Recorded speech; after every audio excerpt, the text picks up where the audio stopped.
For this lesson you will need a pencil and a piece of paper.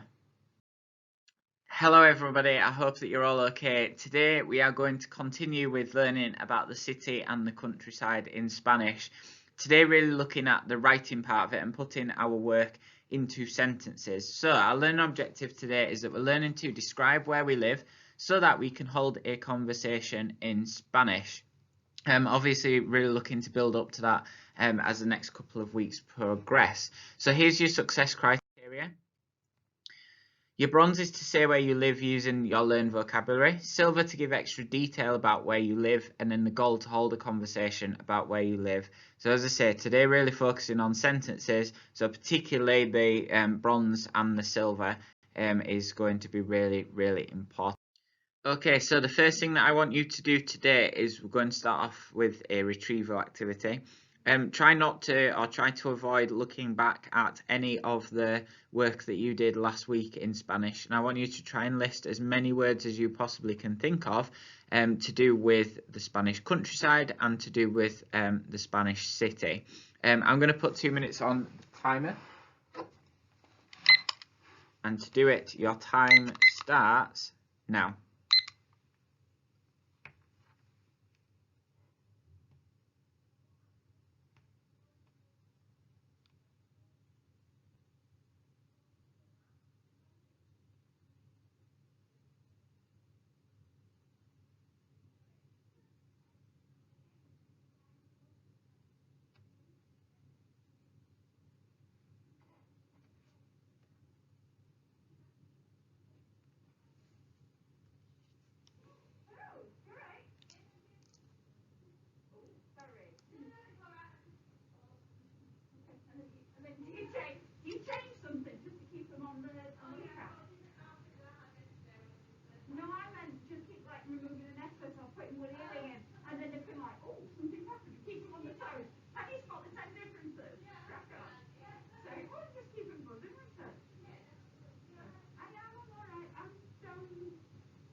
One more minute left.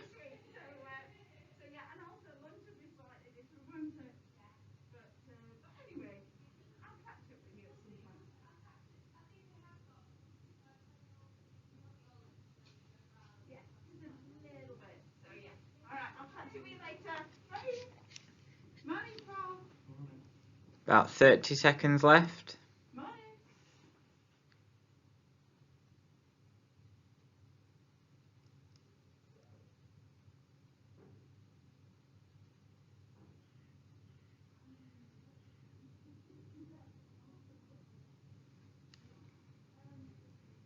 Final 10 seconds.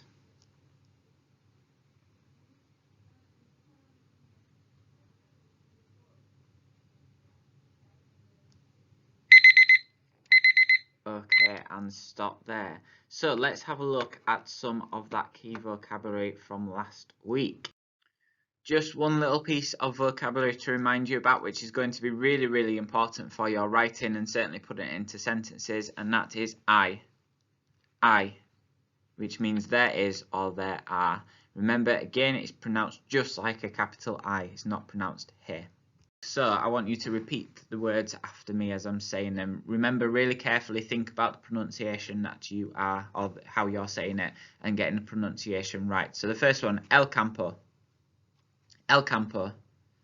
which is countryside, and in el campo, or en el campo should I say, poca gente, which is not many people. Caballos is horses. Montañas is mountains.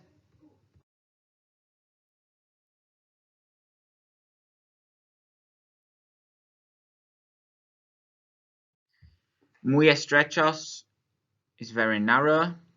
Caminas is roads. Muy tranquilo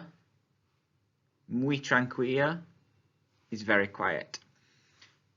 And next, en la ciudad is obviously the city. Mucha gente. muy bien, which is a lot of people. Muchas coches, muy bien, which is a lot of cars. Muchas playas is a lot of beaches. Muy anchos is very wide, or just anchos on its own is just wide. Caminas, we know, is roads from before. And then finally, muy ruidosa, which is very noisy. So now we're going to have a look at utilising this vocabulary in sentences, which is obviously really important to kind of build up as time goes on. Okay, so for your sentences now, you're going to look at utilising this vocabulary and potentially extending your knowledge even more to create full sentences in Spanish. So you can simply take some of the phrases and put them together using the vocabulary that you know. So for example, I might say my first sentence is, in the countryside there is not many people. Okay, and all I would do is put en for in, el campo is countryside. We know that there is I, spelled like here. And then we know that not many people is poca gente. So en el campo hay poca gente. In the countryside there is not many people. However, you might decide that you're super confident with your sentences and you can use some of the adjectives that we learnt before to be able to write even longer sentences. So for example, you might decide that you want to say, in the countryside there are big mountains. And obviously with big mountains, you need to remember that your adjective goes after the noun. So for example, I might say, en el campo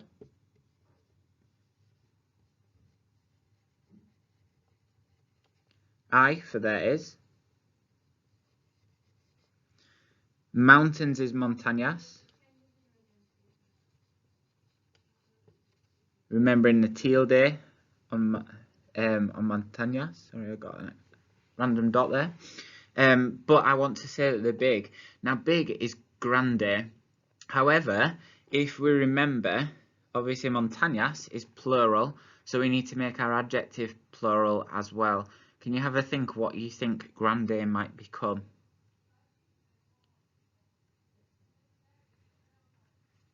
Good, well done if you say grandes. Okay, so finally, what you might want to do is add an extra part to your sentence to make it even longer or to make it longer. So for example, I might say, in the city there are a lot of people and a lot of beaches. So for example, on here I'm going to put en la ciudad, remember to make it a feminine word.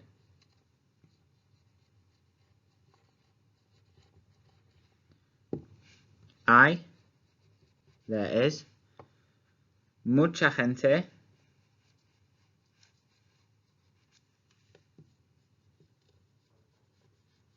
the word for and is muy bien, y muchas playas.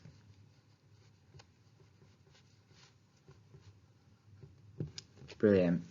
It might be that you also use that word también, which means also, which obviously we learnt about when we did buildings, but I'll leave that up to you to challenge yourself to write it in your own sentences. Okay, so for your test today, you are going to have a look at writing your own sentences using the vocabulary that we've just looked at and that I've just modelled to you as well. You need to write at least 5, and on Seesaw, I want to see a picture of your writing and also a recording or a video of you reading out your sentences too. So two tasks there, to write the sentences and then to read them out loud. And obviously I want at least 5 of them. Please make sure that when you're doing it, if you include an adjective, it agrees with the noun. So whether it's a masculine or feminine adjective, and make sure it's also plural. Make sure it's after the noun as well, which is really, really important. I look forward to seeing your sentences uploaded onto Seesaw, and I look forward to seeing the accuracy of them as well. Before next week, we move on to look at writing them in bigger chunks, in paragraphs, and obviously being able to speak at length about El campo y el ciudad. Okay, take care everybody. I'll see your work on Seesaw, and I will see you later. Bye-bye.